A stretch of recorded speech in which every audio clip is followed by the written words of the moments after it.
John Michael Terry suffered a lower leg injury last week in practice. He'll have to have surgery. He'll miss the rest of the season. Tough loss for us.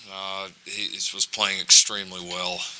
He had been, I think, really one of kind of the key breakthrough players for us this year, moving to the rush linebacker spot. And I've said done a great job there for us as a starter, and then also was doing a great job on special teams like he always has. So we'll hate to lose his experience and just the playmaking ability. Just really done a great job for us. So sick for him. Just a non-contact injury that makes your stomach turn when you see it. So we'll get him back.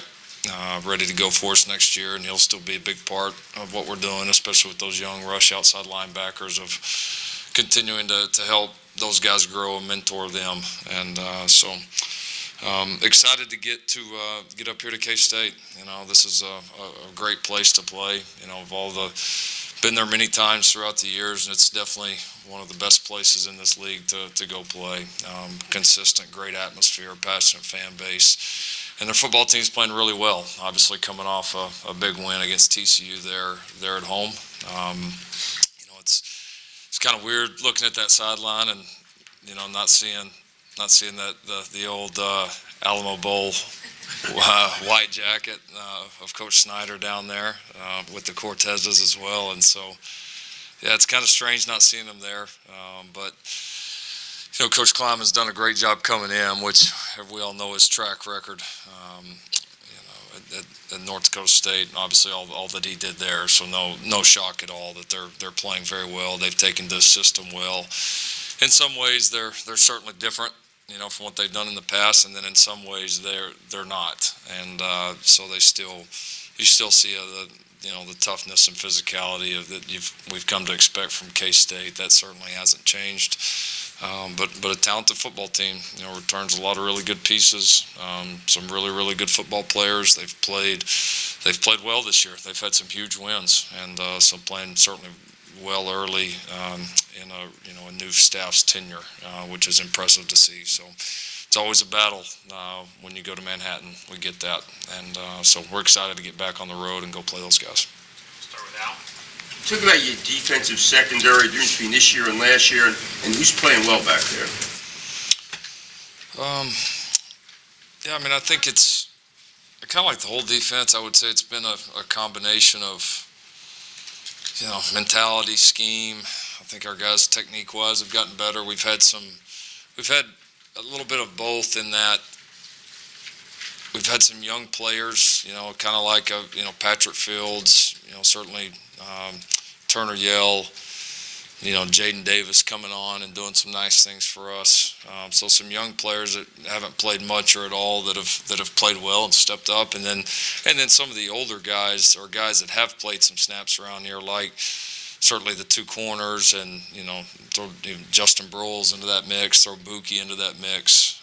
Guys that have played a few snaps around here that have just really gotten better, and they've I think part of it's they've grown and matured and learned from their past, and then I think they've taken to this new system and bought in with the aggressiveness, and then also the techniques that we want to have, and the other thing we've done really well is we've communicated really well back there. We've had, considering it's still a pretty young secondary, and considering it's a brand new system to us, we've had very few just pure communication busts back there. And there's in this league, all the different things that you see on a weekly basis, there's a lot of communication that goes on back there. So our guys have been pretty tight on that, and we haven't given up a lot of freebies, and we've been competitive on a lot of plays throughout the year. So it's certainly been a lot of steps in the right direction. I think as far as who's playing well, they've all done some really good things. They've certainly all had their moments. I'm probably more in general just proud of the youth for stepping up, and proud of some of the guys that, again, the older guys or guys that have played, for raising their games. When you lose John Michael, you lose your starter, and you lose some depth too. Talk about the two guys that played the rest of the game or played for you on Saturday, and are you planning on moving anybody else there to secure your depth a little bit? Those both Benito and Uebu did a pretty nice job. They did. You know, it was the most reps that both of those two have gotten all season, and thought they handled it pretty well. But very few minimal mistakes. Both made some plays. You know, and those are two young, very talented guys that are just going to continue to get better and better. And so, you know, it'll be a positive for those guys because their growth rate, you figure, is probably getting ready to take off, and that's exciting. We certainly still have Mark Jackson there as well, who will, you know, obviously bring some experience and depth to the mix. And we do. We've got a good, talented, deep group on the defensive line. So we've got several options if we need to get to it. Ryan Aber? Specifically on Benito, what kind of growth and development have you seen from him during this season, and what are some of the areas where he can still take a step forward? Yeah, a lot. As much as in the last, 8, 9, 10 months, probably as much as anybody in our program. Talking about his growth, he had a very up and down redshirt year, and to be completely honest, it was probably a little bit more down than up. He struggled with the transition a little bit. I think when we parted ways with Mike, that was really hard on him because he was very close with Mike. That's who recruited him. Just got off to a rough start. I mean, nothing egregiously bad. Just kind of had a rough start, and I think kind of like a lot of guys, kind of questioned, is this the right place? Am I in the right position? Did I make the right decision? And as he's bought in more, he's just kind of hung in there. And then after that, you've seen him just buy in more, and his confidence level's gone up. I think his trust level's gone up with the staff and everybody around here. And he's a very, very talented player. I mean, he's crazy athletic, and he's a very, very smart kid, very smart. And so he's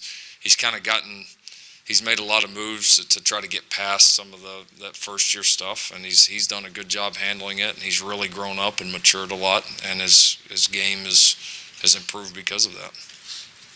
Joey Helmer? Jalen referenced the togetherness of this team and kind of guys playing for the guy next to each other more. Do you see that right now? Yeah, this team definitely has that. We got a good group of leaders that spearhead that, and then you definitely sense it with this team, and we've had the way the season has played out up to this point. So many guys have played, and so many guys on all three sides of the ball have gotten opportunities, and at times that's cut into, somebody else getting an opportunity cuts into your opportunity, and as a team, you either see that selfishly and are disappointed about it, or you're excited about other guys continuing to get opportunities and grow and help the team. And this team has been about that, so it's been exciting to see, and that's going to be really important for us going forward. George Stoya? Trey Sermon hasn't played a whole lot the last couple of weeks, it seems like. I know Kennedy's playing great, but how do you keep a guy like that who's obviously played a lot here in the past kind of happy, and is it hard to do that? I mean, you've had great players here in the past, and there's only one ball, so how difficult is that to keep those guys? Yeah, snap-wise, he's had the second most snaps the last two games, so he has played. He just hasn't. The ball hadn't quite found him. I mean, and he had a few carries the other day. Listen, these guys go through the ups and downs of this thing. I mean, they do, and we've got a room where we've got some talented players, and kind of like we said, I mean, we come back again after the game the other day, and I think we had 58 or 59 plays again, and so, I mean, we haven't had many plays, and we've got some good players, and, somebody's going to touch it more than the other. I mean, it's just how it is, and so, no, Trey's done a great job. He's working hard to continue to improve. He's practiced extremely well. Our confidence level in him has not wavered, not one bit. And there's several guys in that room and across the offense that have had varying levels of production throughout the year. Some big games, some not. But we know we're going to need all those guys. We realize that. And I think Trey does as well, and he's handled it just like anybody else would, and he'll be ready when his opportunities come up. Kenny Carlson. Lincoln, as an offensive coordinator, you see a guy like Neville Gallimore on the defensive line, you're playing a team. What's the challenge of going against a guy like that? And have there been guys along your time that you sort of equate what Neville's been doing this year to guys you faced and tried to defend along the way? Yeah, it's one of the toughest places to play against a great player. It's one of the, we dealt with that last year in the Orange Bowl. Because that, a player there, you can't really get away from them. I mean, you can't run away from them. They impact everything. They impact the center of the pocket. They impact just about every kind of run game that you could want. And then for a lot of people, a lot of people's center is normally not their most gifted lineman. I mean, it doesn't happen like that very often. It's normally closer to the bottom, and it's where you put the smart guy that's not very good, And so,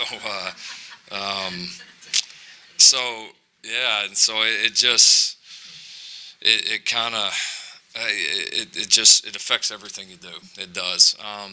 Neville certainly, his effort has been off the charts. He's really gotten a lot better technically, and then he's got unique explosion for an inside player, and so it's been fun to see him grow and continue to become more consistent. He's made a big difference for us. What do you think he's improved most to get to you see the speed.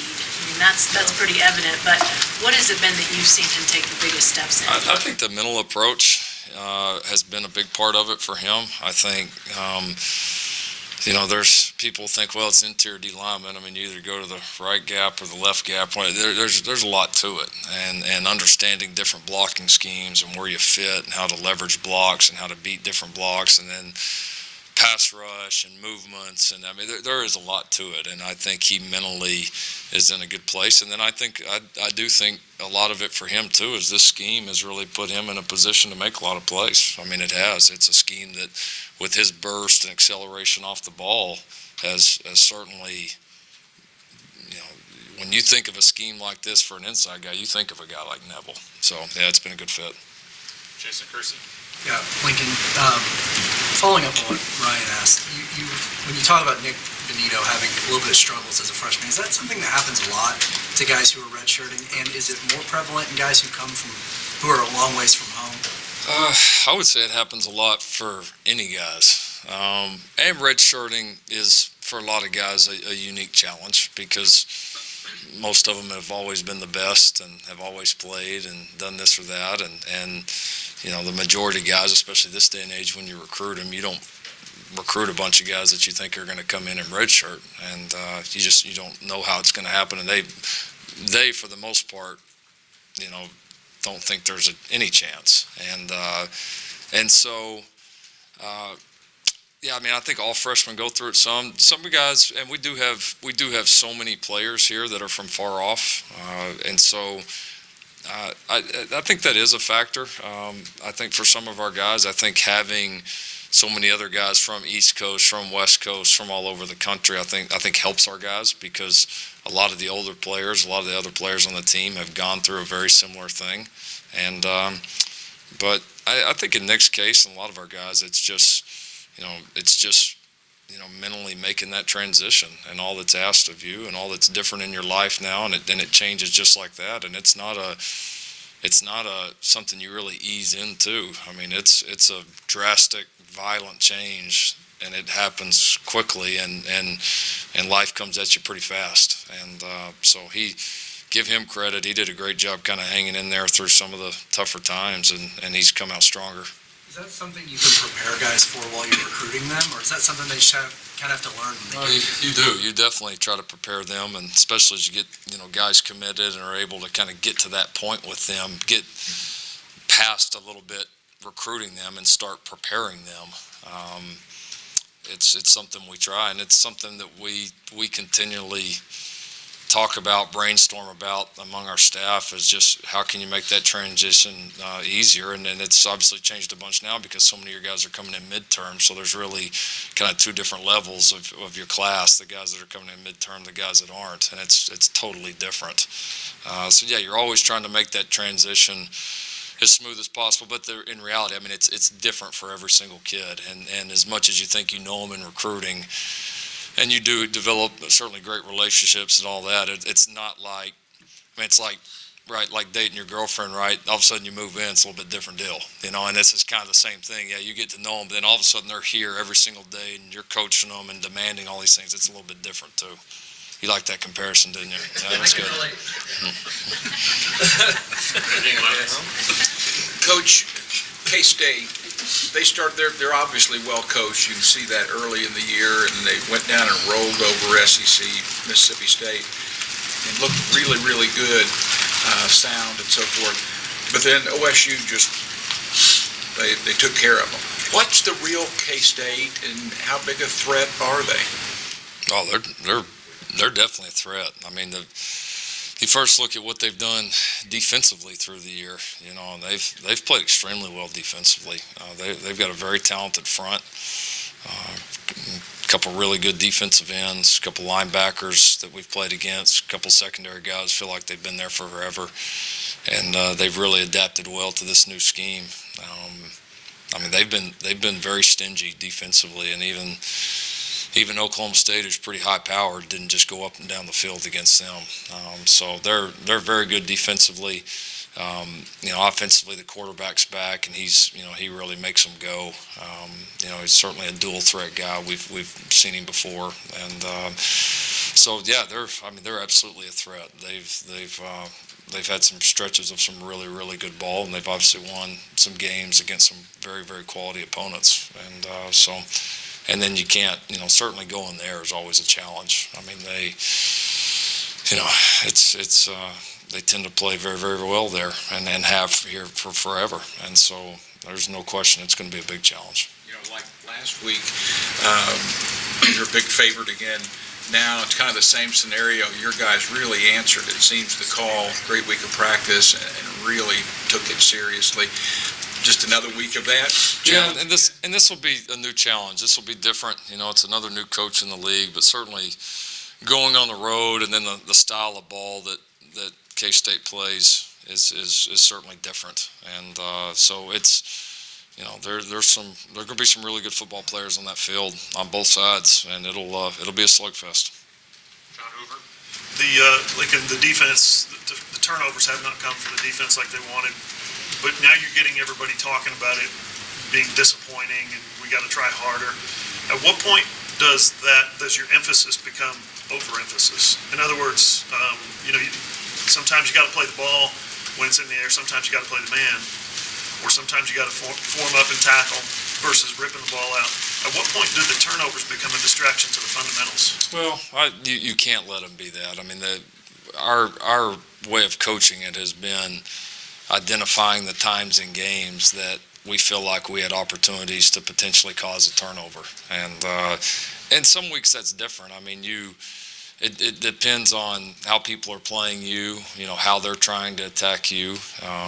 It's no different than sacks. You could sit there and say, well, you had, a million sacks the week before, and then you didn't have any in this game. The D-line must have just stunk. No, they obviously had a game plan to get the ball out fast, and so some of that depends on what the offense is doing as well. So the thing for us is we keep finding a couple opportunities each game where we feel like we can make a play on the ball, whether it's stripping a quarterback on a sack or an opportunity when a ball carrier is already wrapped up to rip the ball away, or a chance to make a play on the ball in pass coverage, or a defensive lineman a chance to tip the ball up. I mean, you just got to continue to create opportunities, and we've had a few. We haven't had a ton that have just fallen in our lap in the last couple. We'll have a few of those if we keep playing the way that we can, but we just got to find those opportunities, and then we've got to continue to coach off of them and take advantage when they come. I'm going to follow up on the question earlier on Neville. How much of his development the last 2 years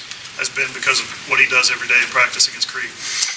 It's helped. There's no doubt. It's made them both better. I mean, those two guys. It's a pretty good battle up there the majority of the time, and it's absolutely made Creed better and made Neville. It kind of reminds me when we had a few years ago when we had Orlando and Obo. You know, watching those two guys go at it every single day. I mean, it made both of them better, and this is got a similar feeling. Okay, we've got a bunch left in the queue here. If you could limit yourself to one question. Tyler Palmatier. Lincoln, you mentioned that it was a trend that teams are shortening games against you. Have you seen a lot more of that since the Army game last year? Or have teams always been doing that to you?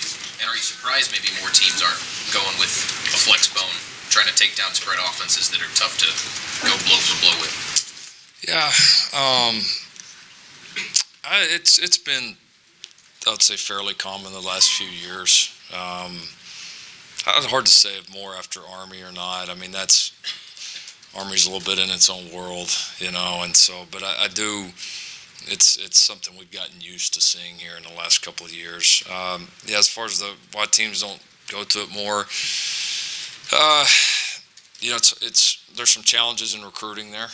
You know, I mean, I think that's a big part of it, and then having a staff and the people that have the expertise and being able to do it, because it's obviously extremely specific. So it's something you can't just halfway do. You got to recruit and coach and go all in with it. And obviously, there's not that many teams that have been willing to do that. But it's obviously schematically, it presents a lot of challenges.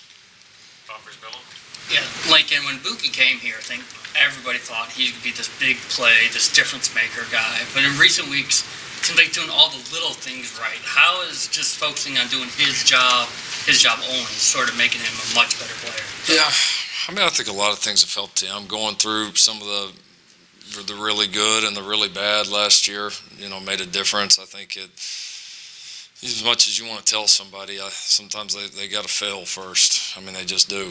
And Mookie had some great moments for us last year. He had some really tough moments, and I think he's really learned from them and learned what it takes, you know, from a mental and physical standpoint at this level to play, you know, the way that he wants to play and the way we want him to play. And then he's meshed well with Alex. You know, those two guys have done a good job, you know, working together and understands the demands of it. So I think that's been positive as well. But he's definitely grown up, and he's playing well. He's playing confident, playing within himself and within the scheme right now. And then he's still his usual aggressive self when he gets opportunities to make plays. And he's finished a lot more of those plays this year than he did last year. Last year, I feel like a lot of them were just, you know, so close, and he's finished a lot of plays this year. You mentioned earlier, you talking about guys playing for each other. Would that be a position like, say, tight end hadn't been as big a playmaker for you? Grant's hurt, I know, Calcaterra, but Morris caught his first TD pass. Is that a position where you think maybe that guys are kind of either not catching passes, they're, I guess, happy for the other guys to get it done to those positions? Yeah, I mean, it's, you know, I would say offensively you could throw a lot of different positions in there. I mean, it's been, the production has come from a lot of different areas, and it's been a little bit different each week, which, you know, it's been great to have those weapons and those guys have produced. But yeah, I mean, I think the message is the same to everybody that, you know, they hang in there, kind of like a guy like Lee, hang in there, the opportunities are going to come, and they certainly did for him the other day. And you know, we want to keep pushing to get all those guys involved and to keep them making plays for us. But we get, you know, there is only one ball at the end of the day, and if you're about winning and stay focused and doing your job, and you don't get too caught up in the game-to-game stuff or all the stuff people are talking about on the outside, then the opportunities come, and our guys have done a good job of understanding that. Lincoln, are there traits in Alex Grinch that, assuming he gets a shot someday, that'll serve him well as a head coach? Oh, absolutely. Absolutely. He's a really good leader. He's very passionate about the game. I don't think he's really continuing to grow as a coach and has done well at several different stops. You know, does a good job communicating with the kids and with you know, with our defensive staff. So yeah, there's there's no doubt in my mind that if that's what he ultimately wants to do, that he would be a very good head coach. Eric Bailey. And when you're a three-year starter like Kenneth Murray, there's going to be improvement season by season, and he really seems like he's playing at a higher level now. Where would you like to see him improve in the back half of this junior year? And just can you kind of talk about the relationship he has with Coach Odom?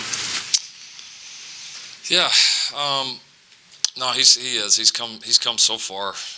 There's still a handful of plays, each game that he wants back and we want back, and so I think closing the gap on some of those mistakes. He's making a lot of plays, but there's more plays to be made too, and I think him also understanding, and he's been through it, is we're going to continue to get challenged different ways. People are going to continue to adapt, how they try to move the ball against us, things that they try. And so the challenges are going to continue to evolve. And so we've got to be ready for those. He certainly does too. But, like a lot of our guys, there's a lot of positive, but he's still got a lot of steps to grow. And he's still young within this system and still for playing the position. Overall, you look at his overall football career, not just here, still relatively young, and so he's making gains fast, and we need him to keep doing it. Barry Trammell? Lincoln, I think we had a pretty good read on Baker's personality. We had a pretty good read on Kyler's personality. I'm not sure we got a great read on Jalen's personality yet. He does stuff every week that we didn't see that coming. Is it the same for you? Are you learning new things about the guy all the time, or you think you got a pretty good read on who he really is? I think I have a good read on who he is, but I learn things each week too. I mean, I don't feel like walking into situations like unknown with him now. But yeah, I mean, there's little nuances about how he's feeling or how he practices or what he likes in the game plan or what he doesn't like, or just not really personality nuances. I would say just truly as a player, just kind of little things each week that I've been able to pick up on, and so I think that's helped us, or helped me help him basically. And so now I would say personality-wise, now he's not the easiest guy to figure out in the beginning. I give you that, but I think we've gotten to a point where we understand each other pretty well. Brandon Drum? Yeah, Lincoln, Saturday night after the game, you had players like Kenneth Murray, Neville, Gallimore, Mookie all saying they're not going to be satisfied till the middle of January winning a national title. They didn't want to talk about. It was like almost after the game, they were done with it. It was over, time to move on. Is that something a little bit different about this team than past teams that you can kind of sense and just see how, I guess, are they more serious about it? Or are they more intense about it? I mean, what's your read on it? I don't know. It's hard to compare. I mean, the years are so different. I think we've had teams in the past that, fully believe they could win the whole thing too. So but no, I mean, this team has we have really just kind of improved week to week. We have, and I do believe that they're listening to the things we're putting in front of them, the ways that we challenge them every week. They really, you feel a conscious effort that those things you put in front of them, they are trying to do their very best to take it and run with it. And so, no, that's been good. It's been good to see. And then you feel like all sides of the ball have pretty high expectations right now. And, and so that's kind of led, I think, to the, maybe getting that vibe from the entire team. So, no, I think we're still so early in this. It's still so much to go, but I think our intentions are in a good place. Okay, last question, Ryan Aber. Lincoln, you joked about centers earlier, so that's a little bit different on this team. Yeah. How high a level is Creed playing at right now, and how far has this offensive line come in the last few weeks? Yeah, Creed's done well. I thought we honestly early in the season thought he could play better. I would say our expectations for him were, pretty high.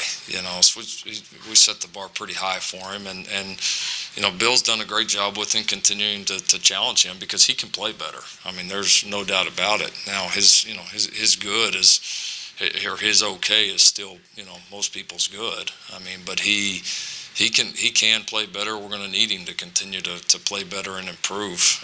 He's done a good job, I think, just leading the group. I think he's had some frustrations just with all the different lineups, and not with individual players, but just one week this guy's next to me, one week this person's over here, one week this person's over here, and when you're doing that, sometimes you feel like, in a way, like you're starting over a little bit. And so I think he had some initial frustrations with that from just a competitive standpoint. But no, he's growing as a leader. He's growing as a player. He can still play so much better, and we'll continue to push him that way. And the lines, I really felt like last week was, we still got a ways to go, but we took some big steps, and just simply having the same lineup, and then having, being able to work the guys at those spots, and having just a little bit of continuity for a couple weeks in a row made a huge difference. So excited to get another week under our belt, and hopefully we can keep taking the steps like we did last week.